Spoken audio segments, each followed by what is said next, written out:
الحمدللہ رب العالمین والصلاة والسلام علی سید الانبیاء والمرسلین نبینا محمد وعلی آلہ وصحبہ اجمعین اما بعد۔ محترم ناظرین کرام، احباب گرامی و دیگر سامعین، یہ تکفیری تنظیمیں جو مسلم حکمرانوں کی تکفیر کرتے ہیں، ان کے خلاف شریعت کام کرنے کی وجہ سے، فسق و فجور میں مبتلا ہونے کی وجہ سے، اس بات کو لے کر کے میری گفتگو چل رہی ہے، اور میں نے بتایا کہ کس طرح سے ان کو اگر ٹوکا جائے تو اس کے کس طرح سے مراتب ہیں، کہ اگر ہم اس مجلس میں موجود ہیں، جس مجلس کے اندر وہ یہ کام کر رہا ہے، تو اگر ہمیں اپنی طاقت کے حساب سے اگر جتنا ہو سکتا اس طرح ہم انکار کر سکتے ہیں، نکیر کر سکتے ہیں۔ اگر اس کو ہاتھ سے روکنے کی گنجائش ہے تو ہاتھ سے روکیں گے، اگر اس طرح گنجائش نہیں ہے تو ہم زبان سے ٹوکیں گے، اگر اس کی بھی گنجائش نہیں ہے تو دل میں برا سمجھیں گے۔ اور اس کے بعد میں نے بتایا کہ دوسرا مرتبہ یہ ہے کہ اگر ہم وہاں نہیں موجود ہیں، ہمارے سامنے وہ کام نہیں ہوا ہے، تو ایسی صورت میں ہم اس کو بعد میں تنہائی میں سمجھائیں گے۔ اب تنہائی میں چاہے اس کے پاس آدمی جائے یا خط و کتابت اور مراسلے کے ذریعے سے، کسی بھی گفتگو کے ذریعے سے، ٹیلی فونک گفتگو کے ذریعے سے، کوئی بھی صورت ہو اس کو ہم سمجھائیں گے۔ تیسری صورت یہ ہے کہ اگر حاکم بہت ہی زیادہ فاسق و فاجر ہے تو ایسی صورت میں وہ ظالم ہے، اس کا ظلم زیادہ ہے، تو ہم اس کے لیے صرف دعا کریں گے، جیسا کہ امام احمد بن حنبل کا واقعہ معتصم وغیرہ کے ساتھ بتایا گیا کہ اتنا ظلم ہونے کے باوجود بھی امام احمد بن حنبل وغیرہ نے، جو اس وقت علماء کرام موجود تھے، کسی بغاوت خروج یا علل اعلان جرح و نقد اور اعلان تان کرنے کے بجائے یہ لوگ مغفرت کی دعا کرتے تھے، ان کے لیے رحم کی دعا کرتے تھے، ہدایت کی دعا کرتے تھے کہ اللہ رب العالمین انہیں ہدایت دے، انہیں سیدھا راستہ دے، شریعت کا علم انہیں دے، اس طرح کی دعا کرتے تھے، اللہ تعالیٰ ان کے گناہوں کو معاف کرے، ان کو ہدایت دے، ایسی ساری باتیں وہ لوگ کہتے تھے۔ لیکن یہ لوگ اس پر اعتراض یہ کرتے ہیں کہ جو بالکل فاسق و فاجر ہو، ظالم ہو، تو ایسی صورت میں تو اس کے لیے ضروری ہو جاتا ہے، کیونکہ ہم اس کے پاس نصیحت کر نہیں سکتے، ہم اگر اس کو پیغام اپنا پہنچائیں تو اس پیغام کا کوئی فائدہ بھی نہیں ہوگا، تو ایسی صورت میں علل اعلان اس کی تنبیہ کرنا ضروری ہے، اس کی تنبیہ کرنا ضروری ہے، تاکہ کم سے کم لوگوں کو پتہ چلے۔ اس لیے ہم کریں گے ایسے حکمران کے خلاف۔ تو اس کا جواب یہی ہے کہ ایسے شخص کو کوئی فائدہ نہیں ہوگا، چاہے آپ علل اعلان کریں، چاہے جس طرح سے کریں۔ ایسا شخص تو مزید تنہائی کا محتاج تھا، جس کے خلاف علل اعلان آپ نصیحت کرنے جا رہے ہیں، ایسی صورت میں اس کی سرکشی مزید بڑھ جائے گی۔ یہاں بھی ہمیں صحابہ کرام کے دور سے رہنمائی ملتی ہے۔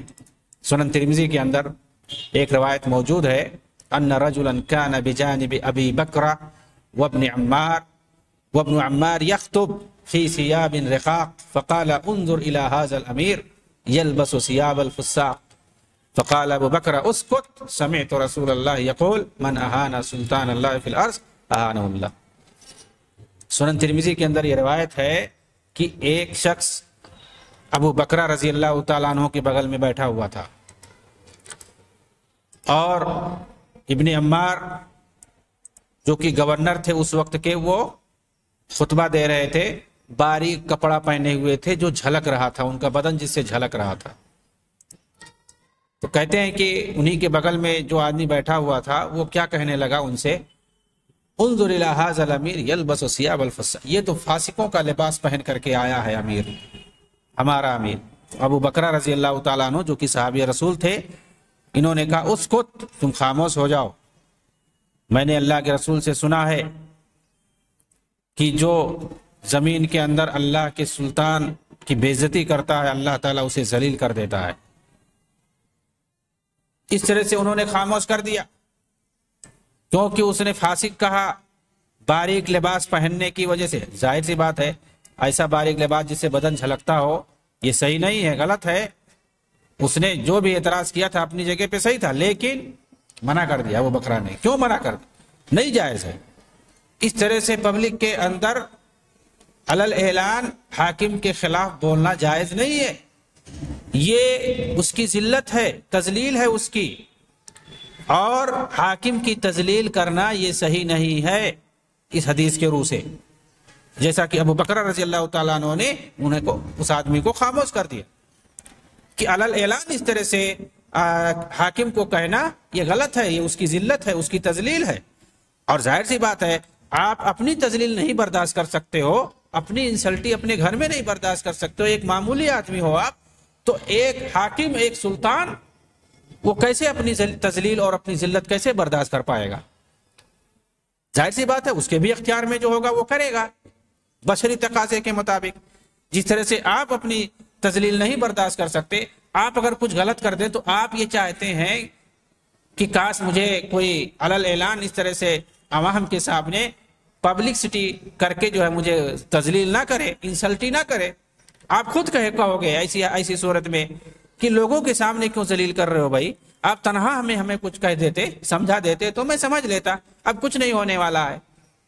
ٹھیک ہے تم نے ہمیں بدنام کیا، ہمیں تم نے ذلیل کیا، اب دیکھو گے تمہارا انجام کیا ہوتا ہے، اب میں اور نہیں بخشوں گا۔ اس طرح کی آدمی بولتا ہے، اس کی کیا حیثیت ہوتی ہے سماج کے اندر، قوم کے اندر، ملک کے اندر، اس کی کیا حیثیت ہوتی ہے؟ وہ ایک معمولی انسان ہوتا ہے، لیکن اس طرح سے دھمکی دیتا ہے اگر اسی کی کسی غلطی کو ٹوکا جاتا ہے علل اعلان یا کہیں پبلک میں، تو ایک جو حاکم وقت ہے اگر اس کو ٹوکا جائے گا علل اعلان اور اس کی جو ہے تذلیل کی جائے گی، اس کی انسلٹی کی جائے گی، تو ظاہر سی بات ہے اس کا تمرد مزید بڑھ جائے گا، اس کی سرکشی مزید بڑھ جائے گی، اور ظاہر سی بات ہے اس کا نقصان اس آدمی کے علاوہ دوسروں کو بھی اٹھانا پڑ سکتا ہے، پوری قوم کو اٹھانا پڑ سکتا ہے۔ اسی لیے یہ غلط ہے، یہ غلط ہے۔ یہ ہمیں صحابہ کرام کے دور سے یہاں بھی نصیحت ملتی ہے، یہاں بھی ہمیں صحابہ کرام سے قرآن حدیث میں ساری چیزیں ہمیں مل جائیں گی اگر تلاشیں گے تو۔ غور کریں اس آدمی نے قابل اعتراض چیز ہی دیکھ کر، قابل اعتراض چیز تھی اس نے جو اعتراض کیا تھا، اور اس کا اعتراض کرنا بھی حق تھا کیونکہ وہ لباس فسق و فجور ہی کا لباس تھا، اور فاسق کی غیبت کا کوئی اعتبار نہیں ہوتا۔ لیکن اس شخص نے جیسے ہی اعتراض کیا سب کے سامنے ابو بکر رضی اللہ تعالیٰ عنہ نے فوراً منع کر دیا اور حدیث رسول سنا دی فوراً، اور اس کی وجہ بھی بتائی کہ اس اعتراض سے فتنہ و فساد پھیلنے کا اندیشہ ہے جس میں مصلحت سے زیادہ نقصان ہے۔ انہوں نے یہ جو انہوں نے وجہ بتائی یہ بہت اہم ہے کہ تم جو کہہ رہے ہو تمہارا اعتراض برحق ہے، لیکن تمہارے اس اعتراض سے جو فتنہ و فساد پھیلے گا وہ مصلحت سے زیادہ نقصان ہے۔ تو یہ آدمی کب سمجھتا ہے؟ جب اصول پڑھتا ہے، اصول جب پڑھے گا تب اس کو بات سمجھ میں آئے گی کہ مصلحت راجحہ کسے کہتے ہیں، احون البلیتین کسے کہتے ہیں۔ اور جب اصول نہیں پڑھتا ہے، اس کو کوئی ایک حدیث پڑھ لیا کہیں پر لٹریچر کے اندر آ گیا کسی کی، اب اسی حدیث کو لے کر کے اس پر عمل کرنا شروع کر دیا۔ جو اصول پڑھتا ہے ساری حدیثیں اس کی نظر میں ہوتی ہیں، قرآن کی ساری آیتیں اس کی نظر میں ہوتی ہیں، پھر اس کے بعد وہ تطبیق دے کر کے سمجھتا ہے کہ اس سے کیا مراد ہے، اس سے کیا مراد ہے، کس پر کیسا عمل کرنا چاہیے۔ آئیے آگے دیکھتے ہیں یہ اور اعتراض کیا کرتے ہیں ایسی صورت میں۔ نبی اکرم صلی اللہ علیہ وسلم نے مشرکین کو جزیرہ عرب سے نکالنے کا حکم دیا تھا،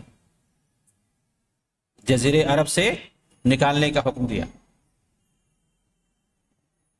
مگر عرب حکمران نے امریکی فوج کو داخل کیوں کیا؟ اس لیے ہم ان کی تکفیر کرتے ہیں اور ہم ان کے خلاف لڑتے ہیں۔ کیوں انہوں نے لایا؟ ظاہر سی بات ہے امریکی فوج جو ہے وہ کافر ہے، تو کافروں کو انہوں نے کیوں جگہ دی؟ اللہ کے رسول نے کہا کہ مشرکین کو نکال دو جزیرۃ العرب سے، اور یہ لوگ لا کر کے بسا رہے ہیں، اسی لیے ہم ان کے خلاف ہیں۔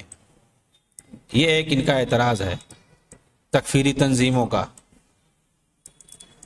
اور باقاعدہ سعودی کے اندر 80 اور 90 کی دہائی میں ان تکفیریوں نے سلمان عودہ، سلیمان الوان، خالد الراشد وغیرہ کی قیادت میں باقاعدہ مظاہرہ کیا تھا۔ قصیم سے ریاض گئے تھے یہ لوگ، باقاعدہ بہت بڑا مظاہرہ لے کر کے ریلی بنا کر کے گئے تھے۔ اس وقت ملک فہد کی حکومت، انہوں نے کہا ٹھیک ہے ایسا کریے آپ لوگ، یہ جس گاڑیوں پر سوار ہو کر کے آئے ہو یہ ساری گاڑیاں امریکہ کی ہیں، یہیں چھوڑ کے چلے جاؤ اور تم لوگ پیدل جاؤ، امریکی فوج کل چلی جائے گی نکل کر کے۔ چپکے سے سب لوگ بھاگ گئے، کوئی نہیں گاڑی چھوڑا اپنی۔ کہا بھائی جس گاڑی پر تم لوگ سوار ہو کر کے آئے ہو ٹوٹل یہ سب امریکہ کی ہے، امریکہ سے لائی ہوئی ساری گاڑیاں جس کو تم لوگ خرید کے اس پر چل رہے ہو، انہی سے ہم لوگ گاڑی منگاتے ہیں، چھوڑ کر کے چلے جاؤ تم لوگ۔ سب لوگ اپنی اپنی گاڑی لے کر کے واپس چلے گئے۔ یہ ہے ان کی اوقات۔ امریکہ میں ان کی اولاد پلتی ہے، وہیں پڑھتی ہے، وہیں رہتی ہے، فیملی کے ساتھ سیٹلمنٹ یہ رہتے ہیں کافر ملکوں میں، اور اس کے بعد آ کر کے عربوں میں تقریر کریں گے، عرب نوجوانوں کو ابھاریں گے کہ حدیث میں ہے کہ مشرکوں کو جزیرہ سے نکال دو، اور یہ حکام جو ہیں فاسق ہیں، فاجر ہیں، یہ لوگ ان کو جگہ دیتے ہیں، امریکی فوج کو جگہ دیتے ہیں، یہاں پر تقریر کرتے ہیں، نوجوانوں کو ابھارتے ہیں، بغاوت پر ابھارتے ہیں، خروج پر ابھارتے ہیں، جہاد پر ابھارتے ہیں۔ کس کے خلاف؟ مسلم حکمرانوں کے خلاف۔ اور اپنے بچوں کو امریکہ بھیجتے ہیں پڑھنے کے لیے، اپنے بچوں کو نہیں لاتے ہیں اور خود نہیں جاتے ہیں، یہ نہ اپنے بچوں کو بلاتے ہیں، اپنے گھر والوں کو سیف رکھتے ہیں۔ اپنے بچوں کو تو تعلیم، اعلیٰ تعلیم حاصل کرنے کے لیے امریکہ اور یورپ بھیجتے ہیں، چاہے وہ یوسف قرضاوی، چاہے وہ سلمان عودہ ہو، کوئی بھی ہو، ان کا بایو ڈاٹا، ان کے محمد مرسی، جتنے ان کے بڑے بڑے لیڈران ہیں، سید مودودی، اخوانی اور تحریکیوں کے جو بڑے بڑے سربراہ ہیں، حتیٰ کہ بڑے بڑے ایرانی سربراہ، ان کی اولاد یورپ اور امریکہ میں رہتی ہے، پڑھتی ہے۔ آپ جائیں اس وقت جو وزیر خارجہ جواز ظریف، اس کے بچوں کے بارے میں ڈیٹا نکال کر کے دیکھیں کہ کہاں یورپ میں، کس امریکہ میں کہاں کہاں یہ لوگ پڑھتے ہیں، رہتے ہیں۔ جو لوگ سب سے زیادہ یورپ امریکہ کے خلاف بولتے ہیں، مسلمانوں کو ابھارتے ہیں، بدزنی پیدا کرتے ہیں مسلم حکمرانوں کے خلاف، انہی کی اولاد یہ سب امریکہ یورپ میں پڑھتی ہے اور وہاں عیش کرتی ہے، اور یہ لوگ خود وہیں جا کر کے رہنے لگتے ہیں بڑھاپے پہ۔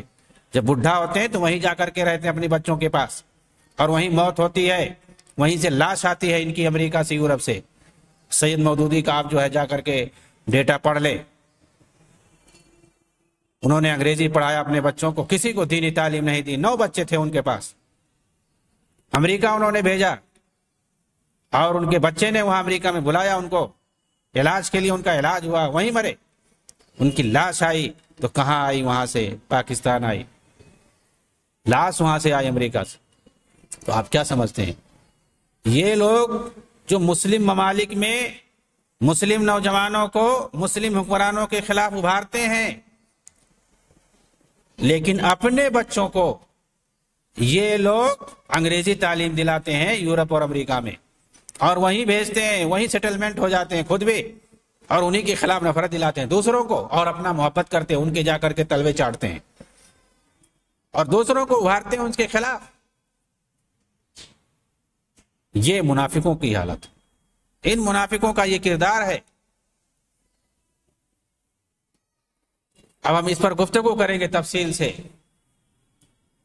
کہ جزیرۃ العرب سے نکالنے کا جو حکم ہے اس کا کیا مطلب ہے، اس کا تعلق امریکی فوج کے وقتی طور پر جزیرۃ العرب میں رہنے سے کچھ فرق پڑتا ہے یا نہیں پڑتا ہے۔ 3 سوال کا جواب مل جائے تو مسئلہ حل ہو جائے گا۔ پہلا سوال یہ کہ جزیرۃ العرب کا حدود اربع کیا ہے،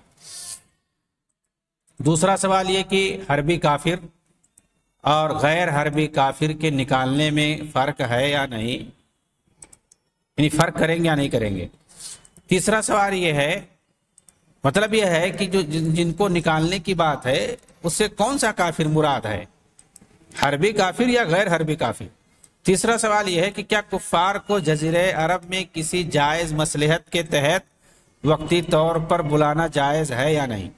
تو پہلا سوال جزیرہ عرب کا حدود اربع کیا ہے، جزیرہ عرب کہاں سے کہاں تک مراد ہے، کہاں سے نکالنے کی بات ہے، اس میں کافی اختلاف ہے علماء کے درمیان۔ اس کی پوری تفصیل آپ جائیں فتح الباری میں دیکھیں، حافظ ابن رجب کی جلد نمبر 6 صفحہ نمبر 171۔ اس کا خلاصہ جو ہے میں ترجمہ کر رہا ہوں۔ ابن حجر کہتے ہیں کہ امام زہری نے کہا، امام زہری یہ کب کے ہیں، عمر بن عبدالعزیز کے زمانے کے ہیں، یعنی پہلی صدی ہجری کے آخر کے ہیں، یہ پہلی صدی ہجری، آج سے 1400 سال پہلے کے ہیں، یہ پہلی صدی ہجری کے آخر کے ہیں، یہ عمر بن عبدالعزیز کے زمانے کے امام زہری رحمۃ اللہ علیہ۔ ابن حجر کہتے ہیں کہ امام زہری نے کہا جزیرۃ العرب المدینہ، جزیرہ عرب سے مراد مدینہ ہے۔ اس کا مطلب کیا ہوا، اگر کوئی ریاض میں رہتا ہے کوئی مسئلہ نہیں، بس یہ ہے کہ مدینہ میں نہ رہے، مدینہ سے نکال دو۔ آگے دیکھتے ہیں دوسرے لوگ کیا کہتے ہیں۔ زبیر ابن بکار نے ایک قول ذکر کیا، جزیرۃ العرب ما بین العزیب الی حضرموت، جزیرۃ العرب سے مراد عزیب سے لے کر کے حضرموت تک۔ عزیب ایک علاقہ ہے اور حضرموت بھی ایک علاقہ ہے، یہ جنوبی جزیرے عرب کے اندر ہے، یمن کے اندر۔ خلیل بن احمد فراہیدی یہ بہت بڑے لغوی عالم گزرے ہیں دوسری صدی ہجری کے، ان کا کیا کہنا ہے، سمیت جزیرۃ العرب لأن بحر فارس وبحر الحبشہ والفرات ودجلہ احاطت بها وہی ارض العرب ومعدنها۔ جزیرہ عرب کیوں کہا گیا کہتے ہیں، کیونکہ بحر فارس اور بحر حبشہ، فرات اور دجلہ، ان سب کو گھیرے ہوئے۔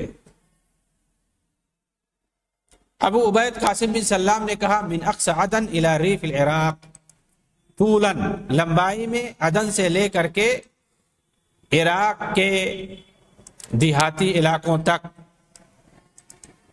جو کھیتی باڑی والے علاقے ہیں وہاں تک، عدن سے لے کر کے یعنی یمن سے لے کر کے عراق کے کنارے تک لمبائی میں، اور جدہ سے لے کر کے شام کے علاقے تک چوڑائی میں۔ تو یہ گویا پورا حدود اربع ان کے نزدیک ہے۔ اس میں جو ہے گلف کنٹریز جتنے سب اس میں آ جائیں گے تقریباً، کیونکہ عدن سے لے کر کے عراق تک اور اسی طرح سے جدہ سے لے کر کے شام کے علاقوں تک پورا جزیرۃ العرب تقریباً آ جائے گا موجودہ وقت میں۔ اسمعی نے کہا جزیرۃ العرب ما بین اقصى عدن ابین الى ریف العراق طولا ومن جدہ وما ولاها الى اطراف الشام، وہی جو پہلے انہوں نے کہا تھا قاسم بن سلام نے، بہت بڑے لغوی عالم ہیں، بلاغی ہیں، وہی بات انہوں نے تقریباً کہی ہے۔ اس میں بھی اسمعی کے قول کے مطابق اور ابو عبید قاسم بن سلام کے قول کے مطابق جزیرۃ العرب موجودہ وقت میں یمن، سعودی عرب سے لے کر کے عمان اور اسی طرح سے امارات، بحرین، کویت، قطر، یہ جو پورا گلف کنٹری جسے کہتے ہیں، یہ سب آ جائیں گے۔ اس کے بعد آگے ابن حجر لکھتے ہیں لیکن مشرکوں کو جہاں جانے سے منع کیا جائے گا، جزیرۃ العرب کا پہلے انہوں نے حدود اربع بتایا مختلف علماء کے اقوال کی روشنی میں۔ اس کے بعد کہا ابن حجر کہتے ہیں کہ ان علاقوں میں کہاں سے روکا جائے گا، بھئی اللہ کے رسول نے تو کہا جزیرۃ العرب سے نکال دو، تو یہ کہتے ہیں کہ مطلب کہاں سے نکال دیا جائے، کہاں ان کو نہیں رہنے دیا جائے گا، یہ ایک مسئلہ ہے۔ کہاں سے نکالا جائے گا؟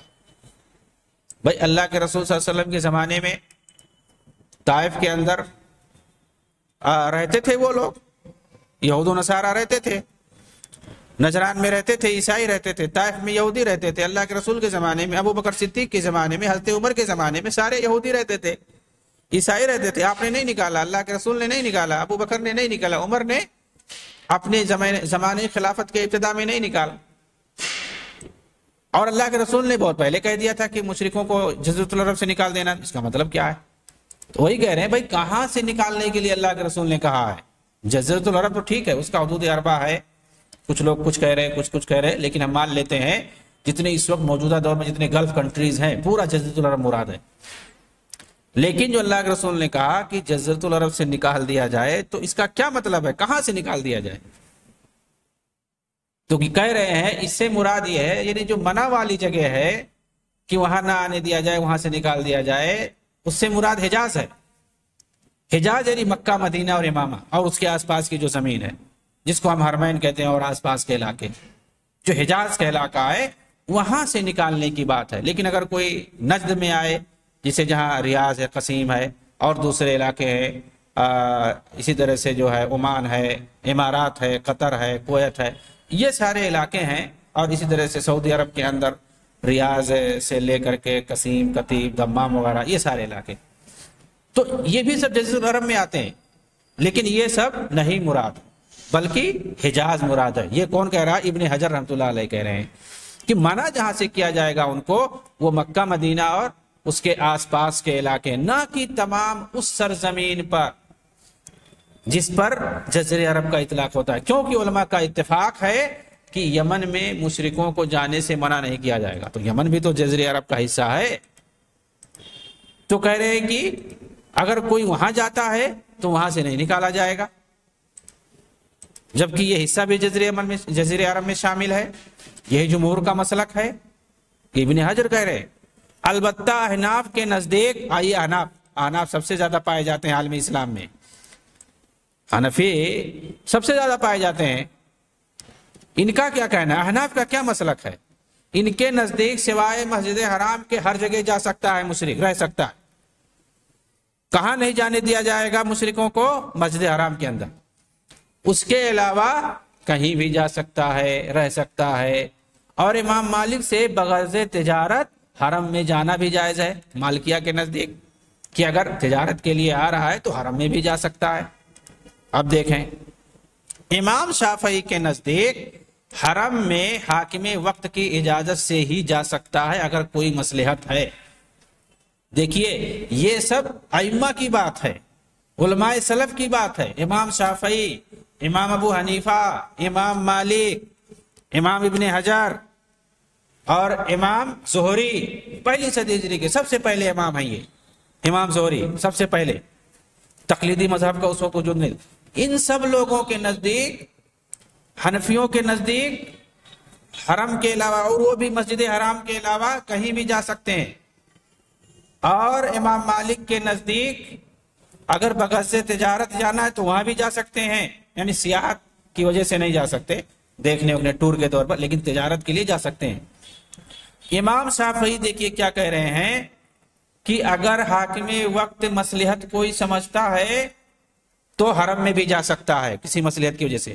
اب سوال یہ ہے کہ آج کے علماء جب یہ فتویٰ دیتے ہیں کہ ریاض کے اندر کسی مصلحت کی وجہ سے اگر حاکم وقت چاہے تو بلا سکتا ہے اپنے دفاع کے لیے، اس کی تو کہتے ہیں کہ یہ درباری ملا ہے۔ امام شافعی کو آپ کیا کہیں گے؟ وہ تو حرم کی بات کہہ رہے ہیں جو کہ حجاز کے اندر ہے۔ اور یہ جو آج کے علماء سنت نے جو فتویٰ دیا تھا کہ کسی مصلحت کی وجہ سے حاکم وقت اگر چاہتا ہے تو وہ بلا سکتا ہے، تو وہ تو انہوں نے نجد میں بلانے کے لیے کہا تھا، نجد کے اندر ریاض میں بلانے کے لیے کہا تھا، نہ کہ حجاز کے اندر، بلکہ نہ کہ حرم کے اندر۔ اور امام شافعی تو کہہ رہے ہیں کہ حرم کے اندر بھی اگر کوئی بلانا چاہتا ہے تو بلا سکتے ہیں۔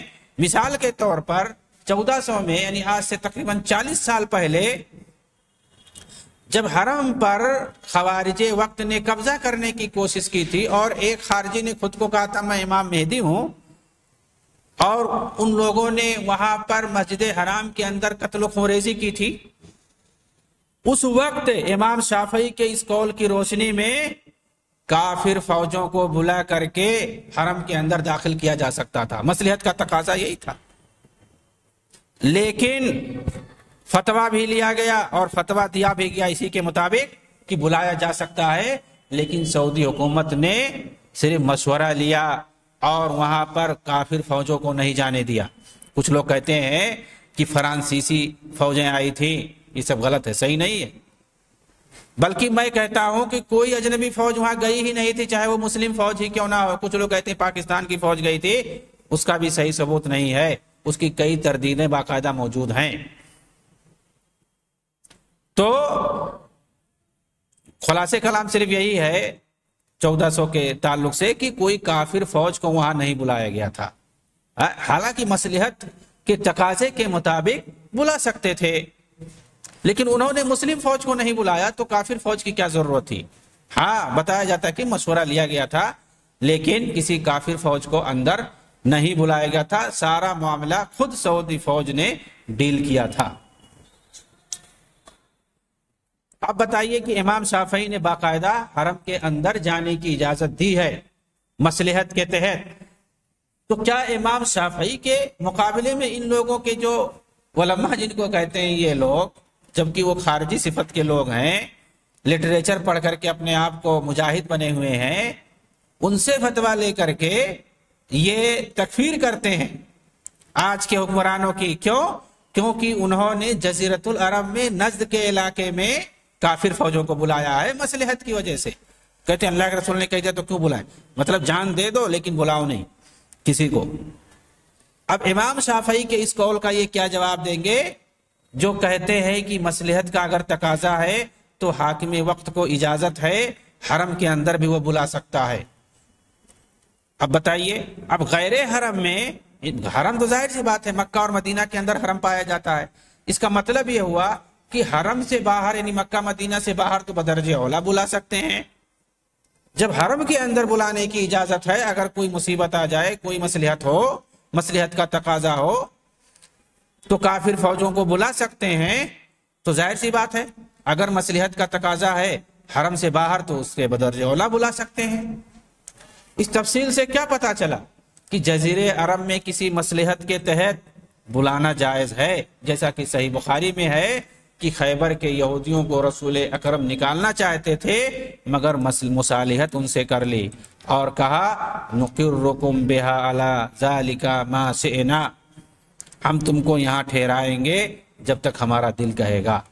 اس سے پتا چلا کہ کسی خاص مصلحت کی وجہ سے روکا جا سکتا تھا، ان کو اللہ کے رسول نے روکا تھا کیونکہ ان سے کام لینا تھا، کھیتی باڑی، وہاں سارے صحابہ چلے جاتے اپنے اپنے کھیت دیکھنے کے لیے، تو مناسب نہیں تھا، ان کو وہاں پہ ٹھہرایا۔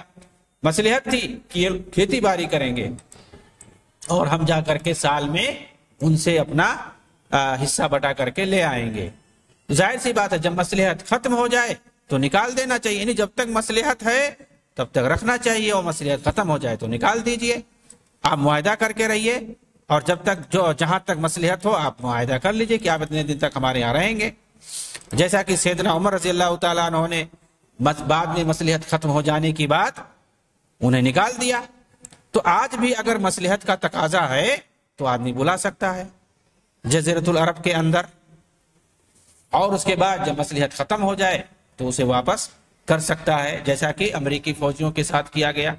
بلایا گیا تھا 90 کی دہائی میں جب عراق نے حملہ کیا تھا سعودی عرب پر، کئی علاقوں پر حملہ کیا، اور کویت پر تو حملہ ہی نہیں، اس پر قبضہ کر لیا، ناجائز قبضہ کر لیا، بہت سا نقصان ہوا وہاں پر۔ تو ظاہر سی بات ہے ایک ملک پر قبضہ کیا جا رہا ہے اور دوسرے سعودی ملک پر حملہ کر کے اس کو دھمکایا جا رہا ہے کہ سعودی پر ہم قبضہ کریں گے، تو ایسی صورت میں بلانا ضروری ہوا تھا، فتویٰ لیا گیا، علماء نے کہا بلا سکتے ہیں کسی کافر فوج کو اگر اس پر بھروسہ ہے تو اس طرح سے امریکی فوج کو بلایا گیا تھا، اور پھر اس کے ساتھ معاہدہ تھا تقریباً 10 سال کا، 10 سال پورا ہو گیا، 2002 میں بتایا جاتا ہے ان کو نکال دیا گیا، اور یہ تفصیل آپ کو مل جائے گی، ساری چیزیں مل جائیں گی۔ وہ لوگ وہاں سے نکل کر کے قطر کے اندر چلے گئے، آج بھی وہاں پر موجود ہے، امریکی فوجی موجود ہے۔ اب دیکھیے ان کی منافقت دیکھیے، سعودی میں جب تک امریکی فوج تھی تب تک ان لوگوں کو یہ حدیث بہت یاد تھی، اس کا بہت پرچار کرتے تھے سوشل میڈیا پر اور تقریروں کے اندر، اپنے خطبوں کے اندر۔ لیکن جب سعودی سے نکل کر کے امریکی فوج قطر میں چلی گئی، جہاں اس وقت اخوانیوں کا گڑھ ہے، ان کے مرید، ان کے سارے لوگ وہیں پہ، ان کے روحانی پیشوا، سیاسی لیڈران سب اس وقت قطر میں بھرے ہوئے ہیں، یوسف قرضاوی سے لے کر احمد رسیونی اور جو سارے بڑے دیگران ان کے حکمران ہیں، لیڈران ہیں، پیشوا ہیں، روحانی، سیاسی، سارے لوگ وہیں پر موجود ہیں۔ وہی بغل میں جہاں پر امریکی فوج رہتی ہے 11,000 کی تعداد میں، 4,000 برطانوی انگریزی فوج رہتی ہے، 11 اور 4 ملا لیں گے 15,000 کافر فوج رہتی ہے۔ اس کے علاوہ بھی دوسری فوجیں رہتی ہیں، ایران کی رہتی ہیں، ترکی کی رہتی ہیں، لیکن برطانیہ اور امریکہ کے کل ملا کر کے 15,000 کافر فوج رہتی ہے۔ کہاں پہ؟ قطر کے اندر رہتی ہے۔ لیکن وہیں بغل میں یہ لوگ بیٹھے ہوئے ہیں، کوئی اعتراض نہیں ہے۔ یہ حدیث اب ان کو نہیں یاد آ رہی ہے، اس کا پرچار نہیں کر رہے ہیں۔ اخرج المشرکین من الجزیرہ من جزیرۃ العرب، اللہ کے رسول نے کہا، یہ لوگ نہیں نکال رہے، مظاہرے کر رہے تھے سعودی عرب کے خلاف، لیکن قطر کے خلاف کوئی مظاہرہ نہیں، سب کے آواز بند ہے، بند ہے۔ کبھی کچھ نہیں لکھا کسی سوشل میڈیا میں، یہ لوگ لکھتے نہیں، نہ بولتے ہیں قطر کے خلاف۔ بھائی وہی چیز اگر سعودی کے لیے حرام تھا تو وہاں قطر میں کیا ہو گیا؟ جائز ہو گیا کیا؟ کیوں نہیں اس کے خلاف بول رہے ہیں؟ اب وہاں پر مصلحت بتائیں گے، نہیں بولیں گے۔ تو یہ منافقوں کی ٹولی ہے، منافقوں کی جماعت ہے۔ یہ ایک حدیث، ایک آیت کو یہ کسی کے خلاف استعمال کرتے ہیں اور کسی کے حق میں اسے استعمال کرنے لگ جاتے ہیں۔ تو ان کی یہ صورت ہے۔